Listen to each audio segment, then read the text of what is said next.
اور کم تعلیم یافتہ افراد کے مقابلے میں یونیورسٹی سے فارغ التحصیل افراد میں بے روزگاری کی شرح زیادہ ہے۔ کم تعلیم یافتہ کو کوئی نہ کوئی نوکری مل جاتی ہے، جو زیادہ پڑھے لکھے ہیں ان کو نوکری ان کے معیار کے مطابق نہیں ملتی، تو گھر بیٹھے۔ بنگلہ دیش کی جو کپڑے کی صنعت ہے کتنی بڑی ہوگی آپ کے اندازے کے مطابق؟ یہ ملک جو ہے عالمی منڈی پر تقریباً 40 ارب ڈالر کی کپڑے کی ایکسپورٹ کرتا ہے۔ 40 لاکھ سے زائد افراد اس صنعت میں ملازمت کرتے ہیں اور ان میں زیادہ تر تعداد خواتین کی ہے۔ پڑھی لکھی نوجوان نسل کے لیے فیکٹریوں کی نوکریاں کافی نہیں رہیں۔ اس سب کے باوجود بھی، اور بنگلہ دیشی وزیر اعظم جو شیخ حسینہ واجد ہیں، ان کے 15 سالہ دور حکومت نے دارالحکومت ڈھاکہ میں نئی سڑکیں بنائی، پل بنائے، کارخانے بنائے، میٹرو ریل بنائی، کافی حد تک ملک کو ترقی کی راہ پہ گامزن کیا، اور وہ وہاں پہ گنواتی بھی ہیں، یہ سڑکیں ہم نے بنائی، یہ میٹرو پل ہم نے بنائے، یہ میٹرو ٹرین ہم نے بنائی، یہ بسز ہم نے چلائیں، یہ کارخانے ہم نے چلائے، یہ پل ہم نے بنائے۔ یعنی وہاں پہ بھی ایسی صورتحال تھی، ہٹاؤ یہاں پہ پل بنے گا، یہ سارا کچھ انہوں نے کیا۔ اور پچھلی دہائی کے دوران ملک میں فی کس آمدنی بھی 3 گنا بڑھی، اور عالمی بینک کا یہ اندازہ ہے کہ گزشتہ 20 سالوں میں 2 کروڑ 50 لاکھ سے زیادہ جو افراد ہیں وہ غربت سے نکل آئے ہیں اور اب بہتر زندگی گزار رہے ہیں۔ لیکن اس کے باوجود بھی حکومتی پالیسی سے لوگ خائف ہیں۔ بہت سے لوگوں کا ماننا ہے کہ اس ترقی کا فائدہ جو ہے وہ حسینہ واجد کے عوامی لیگ کے قریبی لوگوں کو ہوا۔ ملک میں کرپشن بہت زیادہ ہو چکی ہے، خاص طور پہ حکمران جماعت کے قریبی لوگ اس میں زیادہ ملوث ہیں، اور ان کا کہنا ہے کہ ملک میں طویل عرصے سے کرپشن کے بغیر جو سسٹم چل رہا ہے اور کسی احتساب سے آری چل رہا ہے وہ ہم کو تباہ کر گیا ہے۔ اور بنگلہ دیش میں حالیہ مہینوں میں سوشل میڈیا پہ شیخ حسینہ کے قریبی کچھ سابق اعلیٰ عہدیداروں کے خلاف بدعنوانی کے الزامات بھی چلے، اتنے پھیلے، جن میں ایک سابق آرمی چیف تھے، سابق پولیس چیف تھے، سینئر ٹیکس آفیسرز تھے، ملک میں بھرتی کرنے والے اہلکار تھے، ان سب کی تفصیلات ادھر تھیں۔ کیا ہوا؟ میڈیا کا بلیک آؤٹ ہے، جو مرضی کرتے رہے، سوشل میڈیا بند ہے، اب کیا کریں گے، اب کیسے پھیلائیں گے؟ حسینہ واجد نے گزشتہ ہفتے یہ کہا تھا کہ بدعنوانی ایک درینہ مسئلہ ہے اور اس کے خلاف کارروائی کر رہی ہے، لیکن انہوں نے کارروائی کا آغاز کہاں سے کیا؟ اپنے گھر سے۔ وہ یہ کلیم کرتی ہیں اپنے گھر سے کیا کیا؟ انہوں نے کہا جی میرا چپڑاسی تھا، اس کے اکاؤنٹ سے 400 کروڑ روپیہ نکلا، چپڑاسی کے اکاؤنٹ سے۔ انہوں نے کہا میرے گھر میں کام کرتا تھا، میرا چپڑاسی تھا، 400 کروڑ روپے کا وہ مالک ہے، ہیلی کاپٹر کے بغیر وہ کہیں آ جا نہیں سکتا۔ سوال یہ تھا کہ اس نے اتنے پیسے جو ہیں وہ کیسے بنا؟ میں نے یہ جاننے کے فوراً بعد ایکشن لیا، لیکن حسینہ واجد صاحبہ نے اس کا نام تک بیان نہیں کیا کہ کیا نام ہے اس کا۔ چپڑاسی ایک تھوڑا ہوگا وزیر اعظم ہاؤس میں، انہوں نے نام بیان نہیں کیا، اس کا تذکرہ نہیں کیا، اسے عیاں نہیں کیا۔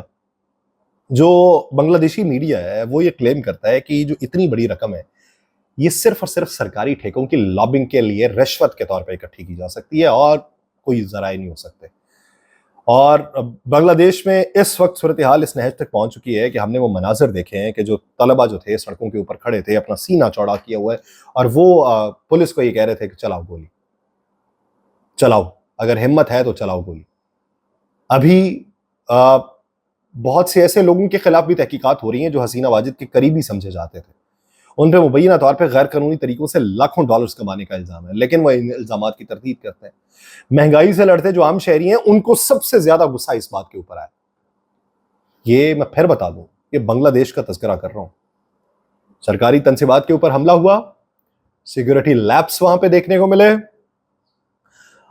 اس کے علاوہ اپوزیشن کو دبانے کی کوشش کی گئی۔ اپوزیشن کلیم کرتی ہے کہ یہاں پہ جو ہے وہ 3 انتخابات جو گزشتہ ہوئے ہیں وہ قابل اعتبار، آزادانہ اور منصفانہ نہیں ہوئے، اور حسینہ واجد کے زیر نگراں یہ منصفانہ ہو ہی نہیں سکتے۔ یہ اس کے علاوہ اور بڑا کمپلین کیا آپ کو لگے گا کہ یہ کہانی آپ کی سماعتوں نے سن رکھی ہیں، یہ سارا سکرپٹ آپ کی سماعتوں نے سن رکھا ہے۔ اس کے علاوہ بہت سارے لوگ یہ کہتے ہیں کہ سول مارشل لاء کا نفاذ کر رکھا ہے حسینہ واجد نے، کہ وہاں پر ہوا کیا ہے کہ مرکزی اپوزیشن جو بنگلہ دیش نیشنلسٹ پارٹی ہے، اس نے 2014 اور 2024 میں الیکشنز کا بائیکاٹ کیا تھا، یہ کلیم کرتے ہوئے کہ ان کے دور میں آزادانہ اور منصفانہ الیکشنز نہیں ہو سکتے، اور وہ یہ چاہتے تھے کہ انتخابات ایک غیر جانبدار نگراں انتظامیہ کے تحت کروائے جائیں۔ شاید انہیں نگراں انتظامیہ کا اتنا معلوم نہیں کہ نگراں انتظامیہ بھی کیا کیا بڑے بڑے کارنامے سر انجام دے جاتی ہے۔ حسینہ واجد نے ہمیشہ اس مطالبے کو مسترد کیا ہوا ہے۔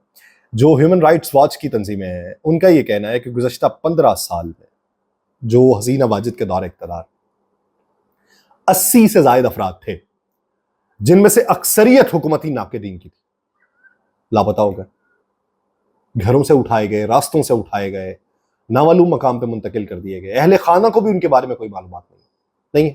کدھر گئے جو حکومتی ناقدین؟ اور ملک میں ایسے خدشات پائے جاتے ہیں کہ حسینہ واجد بہت حد تک آمرانہ طرز حکومت کو اپنا رہی اور حکومت پر اختلاف رائے اور میڈیا کو کنٹرول کرنے کا الزام لگایا جاتا ہے کہ میڈیا میں جو خبر فیڈ کی جائے صرف وہی چلے گی، حکومتی حمایت میں چلے گی. حکومت کے مخالفین اس طریقے سے چیزیں بیان نہیں کی جائیں گی. اگر کہیں پر احتجاج ہو رہا ہوگا، گولی چل رہی ہوگی تو نہیں بیان کی جائے گی. اگر عوام کے حق کے لیے کوئی بات کر رہا ہوگا اور اس میں اداروں کو للکار رہا ہوگا تو نہیں چلیں گے. لوگ اب اپنا غصہ دکھا رہے ہیں اور اگر ان کے پاس کوئی راستہ نہیں بچا تو وہ احتجاج کا سہارا لے رہے. جبکہ حسینہ واجد کے وزراء کا یہ کہنا ہے کہ مظاہرین کے اشتعال انگیز اقدامات کے باوجود حکومت نے تحمل مزاجی کا مظاہرہ کیا. پہلے اس نے پولیس تعینات کی، پولیس جو تھی وہ کچھ نہ کر سکی. مظاہرین کو ان کے سیاسی مخالفین اور اسلام پسند جماعتوں نے بھڑکایا. وہ یہ الزام لگاتا ہے کہ یہ مذہب کارڈ بھی کھیل رہے ہیں. یہ چیزیں کچھ سماعتوں کے قریب تر دکھائی دیتی ہیں، مانوس دکھائی دیتی ہیں. وہاں پہ کہا جاتا ہے کہ اگر ان کے ساتھ ہم نے بات چیت کرنے کے لیے بھی ہم نے ان سے روابط کیے ہیں کہ اگر آپ کی کوئی جینوین مسائل ہے، معقول دلیل ہے تو بیٹھ کے بات کر لیں. یہ بھی سونا نہیں آپ کو لگتا کہ اگر آپ کو کوئی مسئلہ ہے بیٹھ کے بات کر لیں، بات کر لیتے ہیں. لیکن یہ چیزیں کہی جاتی ہیں، اقدامات اس کے مخالف ہوتے ہیں، چھاپے پھر بھی چل رہے ہوتے ہیں. طلبہ کا یہ احتجاج جو تھا یہ شاید جنوری 2009 سے حسینہ واجد کو درپیش سب سے بڑا چیلنج ہے. اس صورتحال کا حل کیا نکلے گا؟ اس کا انحصار اسی بات کے اوپر ہوتا ہے کہ حسینہ واجد بدامنی سے کس طریقے سے نمٹتی. کیا یہ کرفیو کا نفاذ کر کے، فوج کو تعینات کر کے اگر گزریں تو ہمیں یہ لگتا ہے کہ ہم اس خطے سے وابستہ ہیں کہ جس خطے میں رائٹر کوئی ایک ہی تھا، جس نے سکرپٹ لکھ دیا، کردار مختلف ہوتے چلے گئے. بات بنگلہ دیش کی ہے. میں نے، مجھے دیجیے اجازت. اللہ نے کے بعد.